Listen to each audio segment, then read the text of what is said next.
talk about the importance of regular maintenance and oil changes. Fortunately, this vehicle has been mal-maintained. They haven't had a chance to bring it in to get the oil changes done like they're supposed to. We pulled the engine oil out of it, completely, totally black. And actually looking at it before, we had to add a quart of oil to it because it was so low on oil.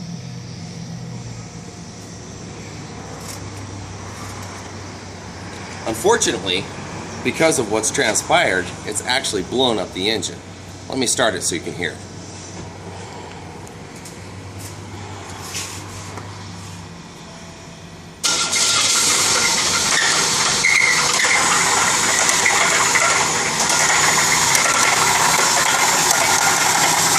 As you can hear, on the inside of the engine, it's spun a bearing, which is that horrible noise.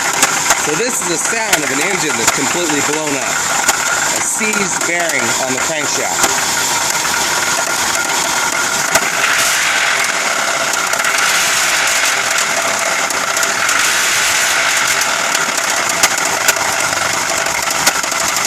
Unfortunately, there's no saving this engine. We're going to have to replace it with a new one. It's just sitting right there.